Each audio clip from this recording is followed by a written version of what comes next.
Hi friends, നമ്മുടെ ഒരു പുതിയ വീഡിയോയിലേക്ക് സ്വാഗതം. അപ്പോൾ നമ്മുടെ ഇന്നത്തെ ഹെഡിങ് ഒരു പക്ഷേ വളരെയധികം വിമർശനം അല്ലെങ്കിൽ വളരെയധികം ട്രോൾ ആവാനും ചാൻസ് ഉള്ളൊരു ഹെഡിങ്ങാണ്. അപ്പോൾ എന്താണ് താലിബാൻ്റെ നന്മകൾ. അപ്പോൾ നമ്മുടെ ഇന്നത്തെ ഇൻട്രൊഡക്ഷനിൽ തന്നെ നമുക്ക് പറയാനുള്ളത്, നിങ്ങളിപ്പോൾ വീഡിയോയ്ക്ക് കമൻറ്റ് ചെയ്യുവാണെങ്കിൽ നിങ്ങൾക്ക് ക്രിട്ടിസൈസ് ചെയ്തോ അപ്രീഷിയേറ്റ് ചെയ്തോ അല്ലെങ്കിൽ വേറെ ഒപ്പീനിയൻസ് ആഡ് ചെയ്തോ എല്ലാ കമൻറ്റുകളും നിങ്ങൾ രേഖപ്പെടുത്തണം, റെസ്പെക്റ്റ്ഫുള്ളി രേഖപ്പെടുത്തുക. പക്ഷേ ഈ വീഡിയോ മൊത്തം കണ്ട ശേഷം മാത്രം ഇതിനെപ്പറ്റി ഒരു അഭിപ്രായം പറയും. ഇതിൻ്റെ ടൈറ്റിൽ വെച്ച് മാത്രം നിങ്ങൾക്കൊരു പെർസെപ്ഷൻ ഉണ്ടാവരുത്. അതുകൊണ്ടാണ് ഞാൻ ഈ കാര്യം ആദ്യമേ പറയുന്നത്.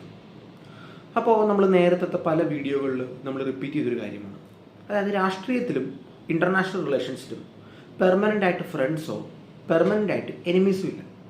പെർമനൻ്റ് ആയിട്ട് താല്പര്യങ്ങൾ അല്ലെങ്കിൽ നാഷണൽ ഇൻട്രസ്റ്റ് ആണുള്ളത്. അപ്പോൾ നമ്മൾ ഇന്ത്യയുടെ നാഷണൽ ഇൻട്രസ്റ്റ് നോക്കുവാണെങ്കിൽ ഇന്ത്യ എന്ന് പറഞ്ഞ രാജ്യത്തിന് പല രീതിയിലുള്ള താല്പര്യങ്ങളുണ്ട്. രാഷ്ട്രീയപരമായ താല്പര്യങ്ങളുണ്ട്, സാമ്പത്തികപരമായ താല്പര്യങ്ങളുണ്ട്, സയൻറ്റിഫിക്കായ താല്പര്യങ്ങളുണ്ട്, സൈനികപരമായ താല്പര്യങ്ങളുണ്ട്. അപ്പോൾ ഇതിനൊക്കെ വേണ്ടി നമ്മൾ പല രാജ്യങ്ങളുമായിട്ടും ബൈലാറ്ററൽ റിലേഷനൊക്കെ ഉണ്ടാക്കുന്നുണ്ട്. അപ്പോൾ നമ്മൾ ഇന്നത്തെ വേൾഡിൻ്റെ ഒരു അവസ്ഥ നോക്കുവാണെങ്കിൽ നമ്മൾ പല രാജ്യങ്ങളുമായിട്ടും ബന്ധം ഉണ്ടാക്കുന്നുണ്ട്, തുടരുന്നുണ്ട്. ഇതിൽ പല രാജ്യങ്ങളും ലോകത്ത് വളരെയധികം വിമർശിക്കപ്പെടുന്ന രാജ്യങ്ങളാണ് അവരുടെ ആക്ഷൻസ് കാരണം. പക്ഷെ നമുക്ക് അവരുമായിട്ടുള്ള ബന്ധം കൊണ്ട് നമ്മുടെ രാജ്യത്തിന് ഭയങ്കര ഗുണങ്ങളുണ്ട്. അതുകൊണ്ട് നമ്മൾ ആ ബന്ധം നിർബാധം തുടരുന്നുണ്ട്. ഇപ്പോൾ ഉദാഹരണം നോക്കുവാണെങ്കിൽ ഇസ്രായേൽ അല്ലെങ്കിൽ ഇന്ത്യ റഷ്യ ബന്ധം. അപ്പോൾ ഇതൊക്കെ നമ്മൾ തുടരാനുള്ള കാരണം ഈ പറയുന്ന രാജ്യങ്ങൾ നല്ലവരോ അല്ലെങ്കിൽ ഇൻ്റർനാഷണൽ റിലേഷൻസിൽ നല്ലത് ചീത്തയെന്ന് അങ്ങനെ പറയാൻ പറ്റില്ല. ഓരോരുത്തരും ചെയ്യുന്ന ആക്ഷൻസ് അവരുടെ ദേശീയ താല്പര്യത്തിനാണ്. അപ്പോൾ സിമിലർലിയാണ് ഇന്ത്യയും. അപ്പോൾ ഇന്ത്യക്ക് എങ്ങനെ ഇസ്രായേലുമായിട്ട് ഒരു ഫ്രണ്ട്ഷിപ്പ് ഉണ്ടാക്കാം, അല്ലെങ്കിൽ ഒരു റിലേഷൻഷിപ്പ് ഉണ്ടാക്കാം, അല്ലെങ്കിൽ റഷ്യയായിട്ട് ഒരു റിലേഷൻഷിപ്പ് ഉണ്ടാക്കാം. സിമിലർ ആംഗിളിലാണ് നമ്മൾ നോക്കേണ്ടത് ഇന്ത്യക്ക് താലിബാൻ എന്ന് പറഞ്ഞ സംഘടനയുടെ കീഴിൽ അഫ്ഗാനിസ്ഥാൻ എന്ന രാജ്യമായിട്ടുള്ള കൊളാബറേഷൻ. അപ്പോൾ അതിനെ പറ്റിയാണ് നമ്മുടെ ഈ ഇന്നത്തെ വീഡിയോ വരുന്നത്. പിന്നെ വേറൊരു ട്രൂത്ത് എന്താണെന്ന് വെച്ചാൽ, ഇപ്പോൾ ഒരു നല്ല കാര്യം ചെയ്യുന്നത് നമ്മളോട് മത്സരിക്കുന്ന ആളാണെങ്കിലും നമ്മളോട് എതിർക്കുന്ന ആളാണെങ്കിലും നമ്മളത് അംഗീകരിക്കണം. കാരണം ആ ചെയ്യുന്ന കാര്യം ചിലപ്പോൾ യൂണിവേഴ്സലി ഒരു നല്ല കാര്യമായിരിക്കും ചെയ്യുന്നത്. അപ്പോൾ ആ ഒരു പ്രിൻസിപ്പിൾ ഓർപ്പിച്ചുകൊണ്ടാണ് ഞാൻ ഇന്നത്തെ വീഡിയോയിലേക്ക് സ്റ്റാർട്ട് ചെയ്യുന്നത്. ഇനി ഈ വീഡിയോ പറ്റി പറയുമ്പോൾ വീണ്ടും പറയുവാണ്, താലിബാൻ എന്ന സംഘടനയുടെ പല നയങ്ങളോടും നമ്മൾ യോജിക്കുന്നില്ല. ഇപ്പോൾ അവരുടെ ഇസ്ലാമിൻ്റെ ഹാർഡ് ലൈൻ ഇൻ്റർപ്രിറ്റേഷനോട് നമ്മൾ യോജിക്കുന്നില്ല, അവരുടെ മൈനോറിറ്റീസിനോടുള്ള ഹാർഡ് ലൈൻ ട്രീറ്റ്മെൻറ്റ് നമ്മൾ യോജിക്കുന്നില്ല, അവരുടെ സ്ത്രീ വിരുദ്ധമായ സമീപനത്തോട് നമ്മൾ യോജിക്കുന്നില്ല, അവരുടെ അറ്റാക്സിനോടോ വയലൻസിനോടോ നമ്മൾ യോജിക്കുന്നില്ല. അപ്പോൾ നമ്മൾ ഇന്ത്യ താലിബാൻ ബന്ധത്തിൻ്റെ ചില ആസ്പെക്ട്സ് പറയാൻ വേണ്ടിയാണ് നമ്മൾ ഈ വീഡിയോ ഇന്ന് ഇവിടെ പ്രൊഡ്യൂസ് ചെയ്യുന്നത്. ഇനി നമ്മൾ നോക്കുവാണെങ്കിൽ ഈ പൊളിറ്റിക്സും ഇൻ്റർനാഷണൽ റിലേഷൻസൊക്കെ ചെസ്സ് പോലെയാണ്. അപ്പോൾ ചെസ് എന്ന് പറഞ്ഞാൽ നമുക്കറിയാം, ഈ ചെറിയ ചെറിയ കരുക്കളുണ്ടാവും, പോൺസ്, പിന്നെ കുറച്ച് ശക്തമായ കരുക്കളുണ്ടാവും, ബിഷപ്പ്, ക്വീൻ, ഹോഴ്സ്. അപ്പോൾ ഒരു രാജ്യത്തിന് ഉപയോഗിക്കാവുന്ന പല കരുക്കളുണ്ട്. അതിൻ്റെ എക്കോണമിയുടെ സ്ട്രെങ്ത്, അതിൻ്റെ ടെക്നോളജിക്കൽ കപ്പാസിറ്റി, അതിൻ്റെ മിലിറ്ററി കപ്പാസിറ്റി. അപ്പോൾ അതുപോലെ അങ്ങനെ അതിൻ്റെ അലൈസ് ഉണ്ട്, ഫ്രണ്ട്സ്. അപ്പോൾ അതിൽ ഫ്രണ്ട്സിൽ കൺട്രീസ് ഉണ്ടാവാം, അല്ലാണ്ട് ഇങ്ങനത്തെ നോൺ സ്റ്റേറ്റ് ആക്ടേഴ്സ് ഉണ്ടാവും. അപ്പോൾ അതുപോലത്തെ ഒരു നോൺ സ്റ്റേറ്റ് ആക്ടറായിരുന്നു താലിബാൻ. അവരാണിപ്പോൾ അഫ്ഗാനിസ്ഥാൻ ഭരിക്കുന്നത്. ഇനി നമുക്ക് അഫ്ഗാനിസ്ഥാൻ്റെ ചരിത്രം ഒന്ന് വിശദമായിട്ട് പറയാം. അപ്പോൾ അഫ്ഗാനിസ്ഥാൻ നമ്മുടെ അയൽ രാജ്യമാണ്. ഇപ്പോൾ ചരിത്രപരമായിട്ട് നോക്കുവാണെങ്കിൽ നമ്മുടെ മൗര്യ സാമ്രാജ്യത്തിൻ്റെയൊക്കെ ഭാഗമൊക്കെ ആയിരുന്നു. അപ്പോൾ ഇവിടെ ബുദ്ധിസ്റ്റിൻ്റെയൊക്കെ ഇമ്പാക്റ്റ് ഭയങ്കരമായിരുന്നു. പിന്നെ നമ്മൾ നോക്കുവാണെങ്കിൽ അഫ്ഗാനിസ്ഥാൻ എന്നും ഈ അഫ്ഗാനിസ്ഥാൻ്റെ ബോർഡർ നമ്മുടെ പാക് അധീന കശ്മീരുമായിട്ടാണ്, അതുപോലെ അതിലെ നോർത്തേൺ ഏരിയാസുമായിട്ടുമാണ്. അപ്പോൾ പ്രാക്ടിക്കലി അഫ്ഗാനിസ്ഥാൻ ഇന്ത്യ തമ്മിലുള്ള ബോർഡർ ഇല്ല, കാരണം അത് പാകിസ്ഥാൻ ഇതിലാണ് ഇരിക്കുന്നത്. അഫ്ഗാനിസ്ഥാൻ ഒരു ലാൻഡ് ലോക്ക്ഡ് രാജ്യമാണ്. അപ്പോൾ നമുക്ക് പറയാം ഒരു ഏഷ്യയുടെ ഹാർട്ടാന്ന് പറയാം, ഒരു ഹൃദയഭാഗത്താണ്. ജനസംഖ്യ നോക്കുവാണെങ്കിൽ ഏകദേശം 4 കോടി ജനസംഖ്യയുണ്ട്. ഇനി അഫ്ഗാനിസ്ഥാൻ്റെ ഭൂമിശാസ്ത്രം നോക്കുവാണെങ്കിൽ ഭയങ്കര റഗ്ഡ് ടെറൈനാണ്. ഭയങ്കര വലിയ മലകളും കുന്നുകളും അതുപോലെ വലിയ വലിയ വാലീസും ഒക്കെയുള്ള ഒരു ഏരിയയാണ്. ഇത്തിരി വരണ്ട പ്രദേശമാണ് ഭൂരിഭാഗം. ഇനി അഫ്ഗാനിസ്ഥാൻ്റെ ഒരു വംശീയ ഗ്രൂപ്പുകൾ നോക്കുവാണെങ്കിൽ അഫ്ഗാനിസ്ഥാൻ്റെ അകത്ത് പല വംശങ്ങളുണ്ട്. അപ്പോൾ അവിടെ ഏറ്റവും കൂടുതലാണ് പത്താന്മാർ അല്ലെങ്കിൽ പഷ്തൂണുകൾ. അവർ അഫ്ഗാനിസ്ഥാനിലുമുണ്ട്, പാകിസ്ഥാനിലുമുണ്ട്. അതുപോലെ താജിക്കുകൾ, ഉസ്ബെക്കുകൾ, ബലൂച്ചികൾ, അങ്ങനെ പല വംശങ്ങൾ അഫ്ഗാനിസ്ഥാനിലുണ്ട്. ഇനി നമ്മൾ മതപരമായിട്ട് നോക്കുവാണെങ്കിൽ 100% അഫ്ഗാനിസ്ഥാനിൽ മുസ്ലിങ്ങളാണ്.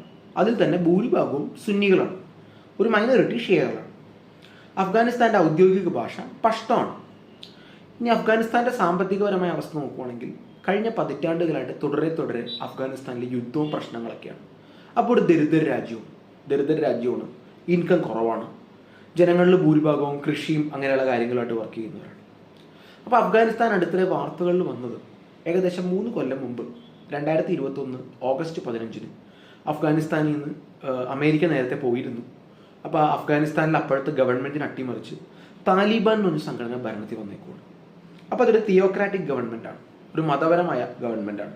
അപ്പോൾ അവരുടെ പല നിയമങ്ങളും ഒന്ന് വളരെ വിയേർഡാണ്, വളരെയധികം വിമർശിക്കപ്പെടുന്നതാണ്. അപ്പോൾ ലോകരാജ്യങ്ങളൊന്നും അവരങ്ങനെ കാര്യമായിട്ട് അംഗീകരിച്ചിട്ടില്ല. അപ്പോൾ അഫ്ഗാനിസ്ഥാൻ്റെ തലസ്ഥാനം കാബൂളാണ്. ഇനി അഫ്ഗാനിസ്ഥാൻ്റെ നമ്മൾ നേരത്തെ പറഞ്ഞു ചരിത്രം നോക്കുവാണെങ്കിൽ ഈ അഫ്ഗാനിസ്ഥാൻ്റെ ഒരു പ്രത്യേകതയുണ്ട്. പല വിദേശ ശക്തികൾ അഫ്ഗാനിസ്ഥാനിലേക്ക് വന്നിട്ടുണ്ട്. അവർക്ക് ആർക്കും അവിടെ ഉറച്ചു നിൽക്കാൻ പറ്റിയിട്ടില്ല. ഇപ്പോൾ നോക്കുവാണെങ്കിൽ മുഗൾ സാമ്രാജ്യത്തിൻ്റെ കാലത്ത് ശക്തനായ ഔറംഗസീബ് അഫ്ഗാനിസ്ഥാനിലെ ഗോത്രങ്ങൾ അടിച്ചമർത്താൻ നോക്കിയതാണ്. പക്ഷേ ഔറംഗസീബിന് പൂർണ്ണമായിട്ട് വിജയിക്കാൻ പറ്റിയില്ല. ഇപ്പോൾ ഈ അടുത്ത് നോക്കുവാണെങ്കിൽ ലോകത്തിലെ ഏറ്റവും സർവ്വശക്തമായ രാജ്യം അമേരിക്കയുടെ പ്രസിഡന്റ് ജോ ബൈഡൻ അവർ ശ്രമിച്ചതാണ്, അവർക്കും പറ്റിയില്ല. അപ്പോൾ എന്നും വൻ ശക്തികൾ ഇൻവേഡ് ചെയ്യുന്ന വൻ ശക്തികളെ ഡിസപ്പോയിൻ്റ് ചെയ്യുന്ന ഒരു ജനതയാണ് അഫ്ഗാൻകാർ. അപ്പോൾ നമ്മൾ നോക്കുവാണെങ്കിൽ കൊളോണിയൽ കാലത്ത് ബ്രിട്ടീഷുകാർ 3 യുദ്ധങ്ങൾ നടത്തിയിരുന്നു, ആംഗ്ലോ അഫ്ഗാൻ വാറുകൾ. അപ്പോൾ 3 വാറിലും ബ്രിട്ടീഷുകാർക്ക് അത്ര വലിയ സക്സസ് ഒന്നും കിട്ടിയില്ല. അങ്ങനെ 1919 അഫ്ഗാനിസ്ഥാൻ സ്വാതന്ത്ര്യം നേടി. അങ്ങനെ കുറേ കാലം അഫ്ഗാനിസ്ഥാനിൽ ഒരു രാജഭരണമായിരിക്കും. പിന്നീട് അഫ്ഗാനിസ്ഥാനിൽ ഒരു കമ്മ്യൂണിസ്റ്റ് ചായ്വുള്ള ഗവൺമെൻറ് വരും. അപ്പോൾ അഫ്ഗാനിസ്ഥാനിൽ ഈ സമയത്ത് അത്യാവശ്യം നല്ല ഡെവലപ്മെൻ്റ് ഒക്കെ ഉണ്ട്, എക്കണോമിക് ഡെവലപ്മെൻ്റ് ഉണ്ട്, എഡ്യൂക്കേഷൻ ഉണ്ട്, ഹെൽത്ത് ഉണ്ട്. ഇപ്പം അഫ്ഗാനിസ്ഥാനിലെ സ്ത്രീകൾ വിദ്യാഭ്യാസമൊക്കെ തേടിയിരുന്നു, കോളേജ് വിദ്യാഭ്യാസമൊക്കെ തേടിയിരുന്നു. അത്യാവശ്യം നന്നായിട്ട് അഫ്ഗാനിസ്ഥാൻ പോയിക്കൊണ്ടിരിക്കുകയാണ്. അപ്പോൾ 1970s കഴിയുമ്പോൾ അഫ്ഗാനിസ്ഥാനിലെ കമ്മ്യൂണിസ്റ്റ് പാർട്ടിക്കകത്ത് പല പ്രശ്നങ്ങളുണ്ട്. അപ്പോൾ അത് തീർക്കാൻ വേണ്ടി ആര് വരും? അന്നത്തെ ലോകത്തിലെ കമ്മ്യൂണിസ്റ്റ് ശക്തിയായ റഷ്യ 1979 ആകുമ്പോഴേക്കും അഫ്ഗാനിസ്ഥാൻ ഇൻവേഡ് ചെയ്യുകയാണ്. അപ്പോൾ അതോടുകൂടി ഇതിൻ്റെ രാഷ്ട്രീയം മാറുകയാണ്. കാര്യം എന്താണെന്ന് വെച്ചാൽ റഷ്യ എന്ന് പറഞ്ഞൊരു വൻ ശക്തിയാണ്. ഇപ്പോൾ യുദ്ധങ്ങൾ ഒരിക്കലും ബെഡ് ഓഫ് റോസസ് അല്ല, ഭയങ്കര യുദ്ധമാണ്. അപ്പോൾ റഷ്യൻ വിമാനങ്ങളൊന്ന് ബോംബ് ചെയ്യുവാണ്, റഷ്യൻ പട്ടാളം യുദ്ധം നടത്തുവാണ്. അഫ്ഗാനിസ്ഥാനിലെ ഗ്രാമങ്ങളിലൊക്കെ ലക്ഷക്കണക്കിന് അഫ്ഗാനിസ്ഥാൻകാർ അഭയാർത്ഥികളായി മാറുന്നു. അവർ ഇറാനിലേക്കും പാകിസ്ഥാനിലേക്കൊക്കെ പോവുകയാണ്. അപ്പോൾ നമ്മൾ മനസ്സിലാക്കണം, അഫ്ഗാനിസ്ഥാനിൽ പല റിഫോംസിന്, ഇപ്പോൾ ജെൻഡർ ഈക്വാളിറ്റി, എഡ്യൂക്കേഷൻ, അങ്ങനെ പല റിഫോംസിന് കമ്മ്യൂണിസ്റ്റ് ഗവൺമെൻറ് ശ്രമിക്കുന്നുണ്ട്. പക്ഷേ അഫ്ഗാനിസ്ഥാനിൽ ഈ കൺസർവേറ്റീവായ ജനങ്ങൾ, ഗ്രാമീണരായ ജനങ്ങൾ വളരെ മതയാഥാസ്ഥിതികരാണ്. അവർക്ക് ഈ വക റിഫോംസിനോടൊന്നും താല്പര്യമില്ല. അപ്പോൾ അവർ സർക്കാരിനെ എതിർക്കുന്നുണ്ട്. അപ്പോൾ നമ്മൾ മനസ്സിലാക്കണം, ഇത് കോൾഡ് വാറിൻ്റെ കണ്ടക്സ്റ്റിലാണ്. ഇപ്പോൾ ലോകം 2 ചേരികളാണ്. ഒന്ന് അമേരിക്കയുടെ നേതൃത്വത്തിലെ ചേരി, ഒന്ന് സോവിയറ്റ് യൂണിയൻ്റെ കമ്മ്യൂണിസ്റ്റ് ചേരി. അപ്പോൾ അഫ്ഗാനിസ്ഥാനെ കമ്മ്യൂണിസ്റ്റ് വൽക്കരിക്കാണ് റഷ്യ നോക്കുന്നത്. അപ്പോൾ നമുക്ക് നാച്ചുറലി അറിയാം, എതിർഭാഗത്തുള്ള അമേരിക്ക ഈ അഫ്ഗാൻ ഗവൺമെൻറ്റിനെ എതിർക്കുന്നവരെ സഹായിക്കും. അങ്ങനെ അന്നത്തെ അഫ്ഗാൻ ഗവൺമെൻറ്റിനെ എതിർക്കുന്നവരെയാണ് മുജാഹിദീനുകൾ എന്ന് പറയുന്നത്. കാര്യം അവർ ഭയങ്കര മതപരമായ ഇൻസ്പിറേഷൻ എടുത്ത് ജിഹാദ് ചെയ്യുന്നവരാണ്. അപ്പോൾ അവരെ സഹായിക്കാൻ വേണ്ടി ഒരു വലിയ ഓപ്പറേഷൻ വരുവാണ്. അതിൻ്റെ പേരാണ് ഓപ്പറേഷൻ സൈക്ലോൺ. അതിൽ റോൾ വഹിക്കുന്നത് അമേരിക്കയും അമേരിക്കയുടെ ചാരസംഘടനയായ CIA. ധാരാളം സാമ്പത്തിക സഹായം ഈ അഫ്ഗാനിലെ മുജാഹിദീനുകൾക്ക് അമേരിക്ക കൊടുക്കുകയാണ്. സൈനിക സഹായം കൊടുക്കുകയാണ്, അമേരിക്കയുടെ ഏറ്റവും നല്ല സ്റ്റിങ്ങർ മിസൈലുകൾ ഉൾപ്പെടെ. അപ്പോൾ അമേരിക്കയുടെ പ്രസിഡന്റിൻ്റെ ഓവൽ ഓഫീസിലേക്ക് മുജാഹിദീൻ നേതാക്കൾ അമേരിക്ക ക്ഷണിക്കുന്നവരെയുണ്ട്. ഇനി വേറെ ഒന്നും വെച്ചാൽ സൗദി അറേബ്യയാണ്. അപ്പം അന്ന് വളരെ സമ്പന്നമായ രാജ്യമാണ്. ഇപ്പോൾ സൗദി അന്ന് ലോകത്ത് പല ഭാഗത്തും ഈ സലഫി പണ്ഡിതരെയൊക്കെ സഹായിക്കുന്നുണ്ട്, ഇപ്പോൾ ഇസ്ലാമിസ്റ്റ് ഗ്രൂപ്പുകളെയൊക്കെ സഹായിക്കുന്നുണ്ട്. അപ്പോൾ അന്ന് സൗദി ധാരാളം സാമ്പത്തിക സഹായം ചെയ്യുന്നുണ്ട്. സൗദി സാമ്പത്തിക സഹായം ചെയ്യുന്ന മദ്രസകൾ അഫ്ഗാനിസ്ഥാനിലും പാകിസ്ഥാനിലേക്കും ഉണ്ട്. അപ്പോൾ നമ്മുടെ നാട്ടിലെ മദ്രസകളെ പോലത്തെ മതപഠനമല്ല അവിടെ നടക്കുന്നത്, പകരം തീവ്രവാദത്തിൻ്റെ ട്രെയിനിങ്ങാണ്. അപ്പോൾ അതൊരു വലിയ പ്രശ്നമാണ്. ഇത് കൂടാതെ 100 കണക്കിന് സൗദിക്കാർ, അതിലൊരു പ്രധാനിയാണ് ഒസാമ ബിൻ ലാദൻ എന്ന കോടീശ്വരൻ, ഈ അഫ്ഗാൻ ജിഹാദിന് വേണ്ടി അഫ്ഗാനിസ്ഥാനിലേക്ക് വരുന്നുണ്ട്. അപ്പം ഇങ്ങനെ ഈ അറബ് രാജ്യങ്ങളിൽ ധാരാളം, ഈജിപ്തിൽ നിന്നും സൗദിയിൽ നിന്നും അൾജീരിയയിൽ നിന്നൊക്കെ ധാരാളം അറബികൾ അഫ്ഗാനിസ്ഥാനിലേക്ക് വരുന്നുണ്ട്. അവരെയാണ് അഫ്ഗാൻ അറബികൾ എന്ന് പറയുന്നത്. അപ്പോൾ അവരൊക്കെ മുജാഹിദീൻ്റെ ഒപ്പം ചേർന്ന് അഫ്ഗാനിസ്ഥാനെതിരെ പൊരുതുവാണ്. ഇനി വേറെ ഒന്നാണ് നമ്മുടെ പാകിസ്ഥാൻ. കാരണം അഫ്ഗാനിസ്ഥാൻ്റെ അയൽ രാജ്യമാണ് പാകിസ്ഥാൻ. ഈ 40 ലക്ഷത്തോളം വരുന്ന അഫ്ഗാൻ അഭയാർത്ഥികൾക്ക് അഭയം കൊടുക്കുന്ന പാകിസ്ഥാനാണ്. അതുപോലെ ഇവരുടെയൊക്കെ ട്രെയിനിങ് ക്യാമ്പുകളും ഇവർക്ക് വേണ്ട എല്ലാ ലോജിസ്റ്റിക്സും ഒരുക്കുന്നത് പാകിസ്ഥാൻ്റെ ചാരസംഘടനയായ ISI ആണ്. അങ്ങനെ വലിയൊരു യുദ്ധം, ഒരു പ്രോക്സി വാർ നടക്കുകയാണ്, കോൾഡ് വാർ, പ്രോക്സി വാർ. അപ്പോൾ ഏകദേശം 10 കൊല്ലം കഴിയുമ്പോഴേക്കും നമ്മുടെ സോവിയറ്റ് യൂണിയൻ മടുക്കുവാണ് അഫ്ഗാനിസ്ഥാനിൽ. സോവിയറ്റ് യൂണിയൻ ആയിരക്കണക്കിന് ഭടന്മാർ കൊല്ലപ്പെടുവാണ്. അങ്ങനെ 1988 സോവിയറ്റ് യൂണിയൻ പിൻവാങ്ങുവാണ്. അങ്ങനെ സോവിയറ്റ് യൂണിയനെ വല്ലാണ്ട് ഈ മുജാഹിദീൻ ബ്ലീഡ് ചെയ്യിക്കുകയാണ്. സോവിയറ്റ് യൂണിയൻ പിൻവാങ്ങിയ ശേഷം ഏതാനും വർഷങ്ങൾക്ക് ശേഷം അഫ്ഗാനിസ്ഥാനിലെ ഗവൺമെൻറ് തകർന്നു വീഴുവാണ്. നമ്മൾ എന്താണോ 1-2 ആഴ്ച മുമ്പ് സിറിയ കണ്ടത്, അതായത് റഷ്യയുടെ എയർ സപ്പോർട്ടും റഷ്യയുടെ സൈനിക സപ്പോർട്ടും അവസാനിച്ചപ്പോൾ സിറിയയിലെ ഗവൺമെൻറ് തകർന്നു, പ്രസിഡന്റ് നാട് വിട്ടുപോയി. ആ അവസ്ഥയാണ് 1990s അഫ്ഗാനിസ്ഥാനിൽ ഉണ്ടാവുന്നത്. അങ്ങനെ അഫ്ഗാനിസ്ഥാനിലെ മുജാഹിദീൻ പോരാളികൾ ഭരണം പിടിക്കും. അവർ കാബൂൾ അടക്കമുള്ള നഗരങ്ങൾ പിടിച്ചു. പക്ഷേ ഇനിയാണ് അടുത്ത പ്രശ്നം. ഇനി മുജാഹിദീൻ ഗ്രൂപ്പുകൾ തമ്മിലടിക്കാൻ തുടങ്ങും. അവർ ഷിയ സുന്നി ആംഗിളിലും പിന്നെ വേറെ പല ആംഗിളിലും അവർ തമ്മിലടിക്കാൻ തുടങ്ങും. അങ്ങനെ അഫ്ഗാനിസ്ഥാനിൽ ഒരു ആഭ്യന്തര യുദ്ധത്തിൻ്റെ കാലഘട്ടം വരും. അഫ്ഗാനിസ്ഥാൻ്റെ കടുത്ത കഷ്ടകാലമാണ്. കാരണം ഈ കാലഘട്ടം പാകിസ്ഥാൻ അഫ്ഗാനിസ്ഥാനിൽ ഭയങ്കര ഇൻഫ്ലുവൻസ് ഉണ്ട്. അപ്പോൾ അഫ്ഗാനിസ്ഥാനിലെ ജനങ്ങൾ അങ്ങേറ്റം അനുഭവിക്കുന്നുണ്ട്. എന്നും യുദ്ധമാണ്, സാമ്പത്തികമായ തകർച്ചയാണ്, ആയിരക്കണക്കിന് പേര് കൊല്ലപ്പെടുന്നുണ്ട്. ഇതുകൂടാണ്ട് കുറേ പേര് അഭയാർത്ഥികളാവുന്നുണ്ട്. നഗരങ്ങളും ഗ്രാമങ്ങളൊക്കെ ബോംബിട്ട് പൊടിയാവുന്നുണ്ട്. അങ്ങനത്തെ ഭീകരമായ അവസ്ഥയാണ്. അങ്ങനെ അഫ്ഗാനിസ്ഥാനിൽ ആകെ അരക്ഷിതാവസ്ഥയും പ്രശ്നങ്ങളുമാണ്. അപ്പോൾ ഈ ഘട്ടത്തിലാണ് അവിടെ ഭയങ്കര പ്രശ്നങ്ങൾ നടക്കുവാണ്. മുല്ല ഉമർ എന്നൊരു പണ്ഡിതൻ്റെ കീഴിൽ ഒരു പുതിയ സംഘടന ഉണ്ടാവുന്നത്. അപ്പോൾ അറബ് ഭാഷയിൽ തലീബ് എന്ന് പറഞ്ഞാൽ വിദ്യാർത്ഥികളാണ്. അപ്പോൾ അന്നത്തെ ഒരു മദ്രസയിലെ വിദ്യാർത്ഥികളെ കൊണ്ടാണ് ഈ മുല്ല ഉമർ ഗ്രൂപ്പ് ഉണ്ടാക്കുന്നത്. ഇതിൻ്റെ പേരാണ് താലിബാൻ. അപ്പോൾ ഇവർ വലിയൊരു പോരാളികളാണ്. അപ്പോൾ നമ്മൾ നോക്കുവാണെങ്കിൽ താലിബാൻ ഒരു സുന്നി ഡോമിനേറ്ററാണ്. സുന്നികളിൽ തന്നെ ദിയോബാന്തി എന്ന് പറഞ്ഞൊരു സ്കൂളുണ്ട്. ഇപ്പോൾ നമ്മുടെ UP ബേസ്ഡ് ആണ് സ്കൂള്. അവിടുത്തെ സ്കൂളിൽ ഇൻസ്പിറേഷൻ കൊണ്ടൊരു സംഭവമാണ് ഈ താലിബാൻ. അപ്പോൾ ഇവരിൽ കൂടുതലും പഷ്തൂണുകളാണ്. അങ്ങനെ ഇവർ നമ്മൾ നോക്കുവാണെങ്കിൽ പിന്നെയുള്ള കൊല്ലങ്ങളുണ്ട് ഇവർ അഫ്ഗാനിസ്ഥാൻ പിടിച്ചെടുക്കുവാണ്. അങ്ങനെ ഏകദേശം 3-4 കൊല്ലം കൊണ്ട് നമ്മൾ നോക്കുവാണെങ്കിൽ ബാക്കി എല്ലാ യുദ്ധപ്രഭുക്കന്മാരെയും അടിച്ചൊതുക്കി അഫ്ഗാനിസ്ഥാനിൽ പുതിയൊരു ഭരണം വരുവാണ്. അപ്പം അതിനെയാണ് ഇസ്ലാമിക് എമിറേറ്റ് ഓഫ് അഫ്ഗാനിസ്ഥാൻ എന്ന് പറയുന്നത്. നമുക്കതിന് താലിബാൻ 1.0 എന്നും പറയാം. അതായത് താലിബാൻ ആദ്യമായിട്ട് ഭരണത്തിൽ വരുവാണ്. പക്ഷേ അവർ ലോകം മൊത്തം വളരെ ഒറ്റപ്പെട്ടിരിക്കുകയാണ്. എന്തുകൊണ്ടാണ് അവർ ഒറ്റപ്പെടുന്നത്? കാരണം അവരുടെ പല നയങ്ങളും ഭീകരമാണ്. അവരുടെ മതപരമായ നയം ഭയങ്കര ഒരു ക്രൂരമായ നയമാണ്. ഭയങ്കര ഹാർഷായിട്ടാണ് അവർ ശരിയത്ത് ഇൻ്റർപ്രറ്റ് ചെയ്യുന്നത്. അവർ മൈനോറിറ്റീസിനെ വളരെ ഭീകരമായിട്ടാണ് ട്രീറ്റ് ചെയ്യുന്നത്. ഇപ്പോൾ സിഖുകാർ, ഹിന്ദുക്കളൊക്കെ അഫ്ഗാനിസ്ഥാൻ വിടുവാണ്. ഇപ്പോൾ നമുക്കറിയാം ബാമിയാനിലെ ബുദ്ധപ്രതിമയൊക്കെ അടിച്ചു ചേർക്കുവാണ്. സ്ത്രീകളുടെ അവസ്ഥ വളരെ ഭീകരമാണ്. സ്ത്രീകൾക്ക് ജോലി എടുക്കാനോ അല്ലെങ്കിൽ പുറത്തിറങ്ങാനുള്ള സ്വാതന്ത്ര്യമില്ല. നിക്കാബ് അടക്കമുള്ള വസ്ത്രങ്ങളിടണം. അങ്ങനത്തെ ഭയങ്കര അടിച്ചമർത്തലാണ്. മുസ്ലിങ്ങളുടെ തന്നെ വേറെ വിഭാഗമായ ഷിയകൾക്ക് അടിച്ചമർത്തലാണ്. അങ്ങനെ ഭയങ്കര ഹാർഷായ റൂളാണ്. ഇതുകൂടാതെ അന്നത്തെ കാലത്ത് ലോകത്തിലെ പല ഭാഗത്ത് മുജാഹിദീനുകളെയും ജിഹാദികളെയൊക്കെ അഫ്ഗാനിസ്ഥാനിൽ താലിബാൻ അഭയം കൊടുക്കുന്നുണ്ട്. അങ്ങനെ നമ്മൾ നോക്കുവാണെങ്കിൽ അങ്ങനെ അഭയം കിട്ടുന്ന പല അൽ-ഖ്വയ്ദ എന്ന് പറഞ്ഞ ഭീകര സംഘടനയിലെ ഭീകരന്മാരുണ്ട്. അപ്പോൾ അതിൻ്റെ സ്ഥാപകനായ ഒസാമ ബിൻ ലാദൻ ഉൾപ്പെടെ. ഇനി നമ്മൾ മനസ്സിലാക്കേണ്ടത് ഒസാമ ബിൻ ലാദൻ പയ്യെ അമേരിക്കയുടെ നോട്ടപ്പുള്ളിയാവുകയാണ്. കാര്യം എന്താണെന്ന് വെച്ചാൽ ഒസാമ ബിൻ ലാദൻ അമേരിക്കയുടെ എംബസിയൊക്കെ പല രാജ്യങ്ങളിലും ആക്രമിക്കും. ഇതുകൂടാതെ 2001 സെപ്റ്റംബർ 11 ഒസാമ ബിൻ ലാദനുമായിട്ട് ബന്ധമുള്ള പല ഭീകരർ ചേർന്ന് നമ്മുടെ വേൾഡ് ട്രേഡ് സെൻറ്റർ ഇടിച്ചു ചേർക്കും. അതോടുകൂടി അമേരിക്കയ്ക്ക് ഈ ഇസ്ലാമിസ്റ്റ് ഭീകരതയോടുള്ള നിലപാട് ഭയങ്കരധികം ഹാർഡാവുകയാണ്. അങ്ങനെ അമേരിക്ക താലിബാനെ വാൺ ചെയ്യുവാണ്. ഒസാമ ബിൻ ലാദനെ വിട്ടുകൊടുക്കുക, താലിബാൻ അൽ-ഖ്വയ്ദനെ മാറ്റുക. പക്ഷേ താലിബാൻ സമ്മതിക്കുന്നില്ല. അങ്ങനെ അമേരിക്കയുടെ സൈന്യം അഫ്ഗാനിസ്ഥാൻ ആക്രമിക്കുക. അങ്ങനെ ഏകദേശം 2001-2002 കൊല്ലം കൊണ്ട് അമേരിക്കയുടെ വ്യോമസേനയും അമേരിക്കയുടെ കരസേനയൊക്കെ വന്ന് അവരുടെ ലോക്കൽ സുഹൃത്തുക്കളും ഒക്കെ കൂടി താലിബാനെ ഭരണത്തിൽ നിന്ന് നിലത്തിടുവാണ്. പിന്നെയുള്ള 20 കൊല്ലം നമ്മൾ നോക്കുകയാണെങ്കിൽ അമേരിക്കയുടെ സപ്പോർട്ടുള്ള ഒരു അഫ്ഗാൻ ഗവൺമെൻറ്റാണ്. അപ്പോൾ താലിബാനോ ഈ സമയത്ത് ഭരണം നഷ്ടപ്പെട്ട താലിബാൻ ഇൻസർജൻസി മോഡിലാണ്. അതായത് അവർ അഫ്ഗാൻ ഗവൺമെൻറ്റിനെതിരെ പൊരുതുവാണ്. അപ്പോൾ എവിടെ നിന്നാണ് പൊരുതുന്നത്? അഫ്ഗാനിസ്ഥാൻ്റെ അടുത്ത് തന്നെയാണ് പാകിസ്ഥാൻ. അപ്പോൾ പാകിസ്ഥാൻ ബോർഡറിനെയാണ് ഡുറാൻഡ് ലൈൻ എന്ന് പറയുന്നത്. അപ്പോൾ ഈ ലൈൻ വരച്ചത് ആരാണ്? ബ്രിട്ടീഷുകാരാണ്. അപ്പോൾ ഈ ലൈൻ എന്ന് വെച്ചാൽ അന്നത്തെ ഗോത്രം ഒന്നും നോക്കാണ്ടാണ് ചെയ്തത്. അപ്പോൾ ഈ അഫ്ഗാനിസ്ഥാൻ്റെ പാകിസ്ഥാൻ്റെ അങ്ങോട്ട് ആൾക്കാർക്ക് പരസ്പരം ബന്ധമുണ്ട്. അപ്പോൾ ഈ ഒരു കണക്ഷനൊക്കെ ഉപയോഗിച്ച് ഈ താലിബാൻകാരൊക്കെ പാകിസ്ഥാനിൽ പോയാണ് ഒളിച്ചിരിക്കുന്നത്. പാകിസ്ഥാനിലെ ചാരസംഘടനയായ ISI ആണ് സംരക്ഷിക്കുന്നത്. അതുപോലെ പാകിസ്ഥാനിലെ അടക്കം മദ്രസകളിൽ നിന്ന് വിദ്യാർത്ഥികൾ ഈ അഫ്ഗാൻ ജിഹാദിന് വേണ്ടി ചേരുന്നുണ്ട്. അപ്പോൾ പാകിസ്ഥാൻ്റെ കണ്ടിന്യൂസ് ആയ സപ്പോർട്ട് താലിബാൻ അപ്പോഴും ഉണ്ട്. പാകിസ്ഥാൻ ഭയങ്കര ഇരട്ടത്താപ്പാണ് ചെയ്യുന്നത്. ഒരു ഭാഗത്ത് അമേരിക്കനെ പാകിസ്ഥാൻ സപ്പോർട്ട് ചെയ്യും, മറുഭാഗത്ത് താലിബാനെ പാകിസ്ഥാൻ സപ്പോർട്ട് ചെയ്യും. അങ്ങനെ നമ്മൾ നോക്കുവാണെങ്കിൽ ഭയങ്കര യുദ്ധം നടക്കുകയാണ്. ഇനി അഫ്ഗാനിസ്ഥാൻ്റെ കാര്യം നോക്കുവാണെങ്കിൽ അമേരിക്ക ഒരു ഗവൺമെൻറ്റൊക്കെ സ്ഥാപിച്ചിട്ടുണ്ട്. ഒരു പാർലമെൻ്റ് ഉണ്ട്, ഒരു ഗവൺമെൻറ് ഉണ്ട്, ജനാധിപത്യമുണ്ട്, അത്യാവശ്യം സ്വാതന്ത്ര്യങ്ങളൊക്കെ ഉണ്ട്, സാമ്പത്തികമായിട്ടൊരു മുന്നേറ്റമൊക്കെ ഉണ്ട്, പ്രൊജക്റ്റുകളൊക്കെ ഉണ്ട്. പക്ഷേ അഫ്ഗാനിസ്ഥാനിലെ ഗവൺമെൻറ് ഭയങ്കര അഴിമതിയാണ്. അതിപ്പോൾ ഒരു തെരുവിലെ പോലീസുകാരനായിക്കോട്ടെ, ഒരു പട്ടാളക്കാരനായിക്കോട്ടെ, ഒരു ഗവൺമെൻറ് ഉദ്യോഗസ്ഥനായിക്കോട്ടെ, ഒരു ഗവർണർ ആയിക്കോട്ടെ, അല്ലെങ്കിൽ ഈവൻ പ്രസിഡന്റ് വരെ ആയിക്കോട്ടെ, അഫ്ഗാനിസ്ഥാനിൽ എല്ലായിടത്തും ഭയങ്കര അഴിമതി പ്രശ്നങ്ങളുമാണ്. അങ്ങനെ അഫ്ഗാനിസ്ഥാൻ നമ്മൾ നോക്കുകയാണെങ്കിൽ ഒരു വീക്ക് സ്റ്റേറ്റ് ആണ്. ശക്തമായ ഗവൺമെൻറ് ഇല്ല, ശക്തമായ സൈന്യമില്ല, അമേരിക്കയുടെ പിന്തുണയുള്ളതുകൊണ്ട് തുടരുവാണ്. അപ്പോൾ ഒരു ഭാഗത്ത് താലിബാൻ കടുത്ത യുദ്ധം നടത്തുവാണ്, പല പ്രദേശങ്ങളും താലിബാൻ്റെ കയ്യിലാണ്. അങ്ങനെ അഫ്ഗാനിസ്ഥാനിൽ 20 കൊല്ലത്തോളം കടുത്ത യുദ്ധം നടക്കുകയാണ്. ആ കടുത്ത യുദ്ധത്തിന് ശേഷമാണ് അമേരിക്ക പയ്യെ പിന്മാറി താലിബാൻ ഭരണം പിടിക്കുന്നത്.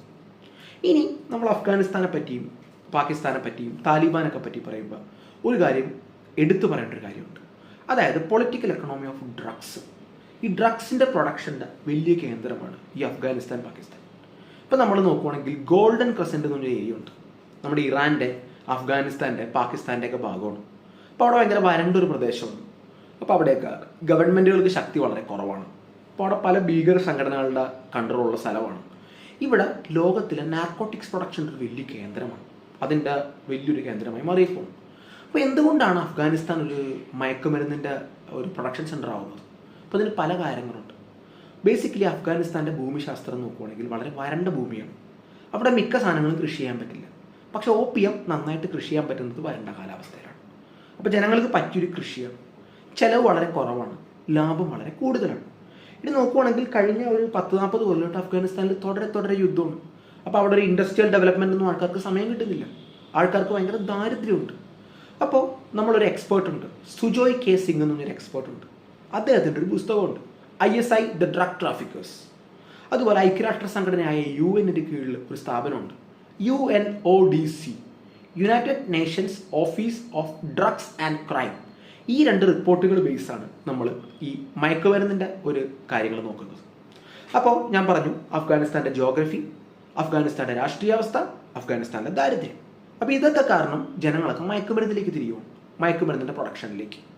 അപ്പോൾ നമ്മൾ നോക്കുവാണെങ്കിൽ ഈ ഓപ്പിയം പോപ്പി വളർത്തും, അത് സംസ്കരിച്ചിട്ട് ഹെറോയിനും എല്ലാം ആക്കും. അപ്പോൾ ഈ പൈസ കിട്ടുന്നവരിൽ ഈ അഫ്ഗാനിസ്ഥാനിലെ പല ഭീകര സംഘടനകളുണ്ട്.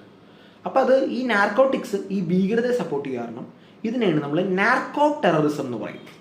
അപ്പോൾ നമ്മുടെ മ്യാൻമാറിലൊക്കെ ഉള്ള പോലെ വേറൊരു രീതിയിൽ നാർക്കോ ടെററിസമാണ് അഫ്ഗാനിസ്ഥാനിലുള്ളത്. അപ്പോൾ അഫ്ഗാനിസ്ഥാനിലെ ഈ മയക്കുമരുന്ന് വ്യാപാരത്തിൻ്റെ കേന്ദ്രമാവാൻ വേറൊരു കാരണം അഫ്ഗാനിസ്ഥാനിലെ അഴിമതിയാണ്. അഴിമതി ഭയങ്കരമാണ്. നിങ്ങൾക്ക് മയക്കുമരുന്ന് ഏത് അഫ്ഗാൻ ഏരിയയിൽ കൂടെ കടത്താം. അവിടുത്തെ പോലീസുകാർക്ക് കൊടുത്താൽ മതി, കൈക്കൂലി കൊടുത്താൽ മതി.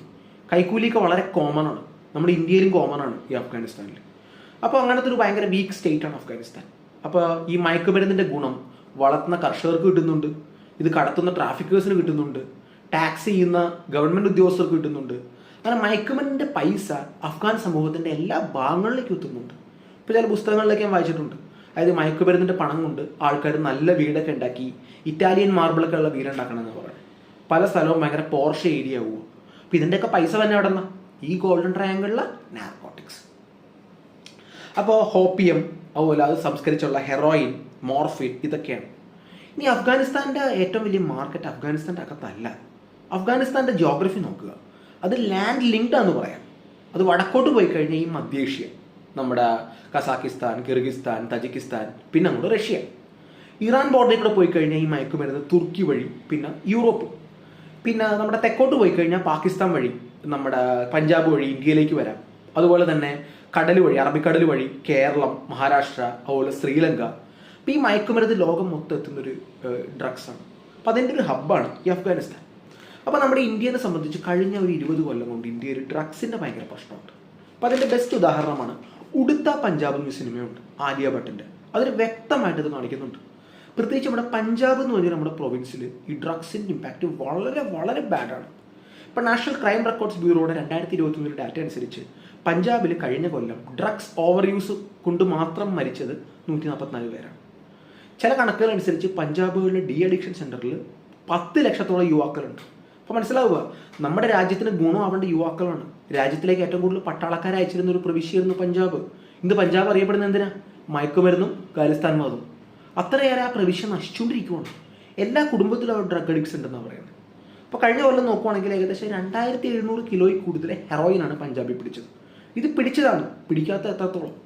ഈ മയക്കുമരുന്ന് പറഞ്ഞാൽ നമ്മുടെ സാഗരലിസാക്കി പറയും, തലമുറകളുടെ ശാപമുള്ള ഭയങ്കര നശിച്ചൊരു ബിസിനസ്സാണ്. അപ്പോൾ അത് ഈ പഞ്ചാബിൽ ഭയങ്കര ഇമ്പാക്റ്റ് ഉണ്ടാക്കുന്നുണ്ട്. ധാരാളം ലക്ഷക്കണക്കിന് കുടുംബങ്ങൾ നശിക്കുന്നുണ്ട്, അവിടെ ദാരിദ്ര്യം വരുന്നുണ്ട്.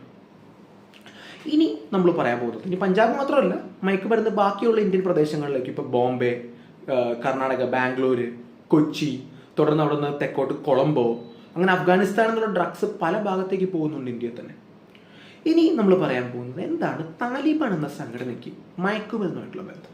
ഇവിടെയാണ് നമ്മൾ ഇന്ന് പറഞ്ഞ താലിബാൻ്റെ നന്മകൾ പറഞ്ഞ ടോപ്പിക് റിലവൻ്റ് ആവുന്നത്. അപ്പോൾ താലിബാൻ 1.0 പറ്റി നമ്മൾ പറഞ്ഞു, 1996 അപ്പോൾ ആദ്യഘട്ടത്തിൽ അവർ മയക്കുമരുന്നിൻ്റെ കൃഷിയെയും കച്ചവടത്തെയും തടഞ്ഞു. അപ്പോൾ അവർ പറഞ്ഞത് അത് അനിസ്ലാമികമാണ്, അത് ചെയ്യാൻ പാടില്ല. അങ്ങനെ നമ്മൾ നോക്കുവാണെങ്കിൽ 94 തുടങ്ങി 96 വരെ താലിബാൻ്റെ വിജയം കൂടുന്തോറും അഫ്ഗാനിസ്ഥാനിൽ മയക്കുമരുന്ന് അവർ അടിച്ചമർത്തുകയാണ്. മയക്കുമരുന്ന് കടത്തുന്നവരെ ഭീകരമായിട്ട് ശിക്ഷിക്കുന്നുണ്ട്, മയക്കുമരുന്ന് അടിമകൾ അവർ ഭീകരമായിട്ട് ശിക്ഷിക്കുന്നുണ്ട്. അങ്ങനെ താലിബാൻ മയക്കുമരുന്നിനെതിരാണ് നിലപാടെടുക്കുന്നത്. പക്ഷെ നമ്മൾ വേറൊരു സത്യം മനസ്സിലാക്കണം. ഇപ്പോൾ അഫ്ഗാനിസ്ഥാനിലെ സമ്പദ് വ്യവസ്ഥയും സമൂഹമൊക്കെ നോക്കുകയാണെങ്കിൽ അഫ്ഗാനിസ്ഥാനിലെ ജനങ്ങൾക്ക് വരുമാനം കിട്ടുന്നൊരു ബിസിനസ്സാണ് മയക്കുമരുന്ന്. അപ്പോൾ മയക്കുമരുന്നിന് താലിബാൻ ഓവറായിട്ട് അടിച്ചമർത്തുമ്പോൾ അഫ്ഗാനിസ്ഥാനിലെ ആൾക്കാർ ദാരിദ്ര്യത്തിലേക്ക് പോവുകയാണ്. അങ്ങനെ വരുമ്പോൾ അഫ്ഗാനിലെ ജനങ്ങൾക്കിടയിൽ താലിബാൻ്റെ മതിപ്പ് കുറയുകയാണ്.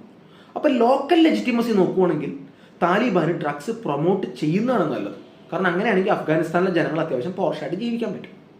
ഇനി ഇൻ്റർനാഷണൽ ലെജിറ്റിമസി നോക്കുകയാണെങ്കിലും ഇപ്പോൾ വിദേശ രാജ്യങ്ങൾ അമേരിക്ക, അതുപോലെ ചൈന, റഷ്യ, ഇന്ത്യ, ഇവരുടെയൊക്കെ ലെജിറ്റിമസി നോക്കുകയാണെങ്കിൽ മയക്കുമരുന്ന് അങ്ങോട്ട് വരരുത്.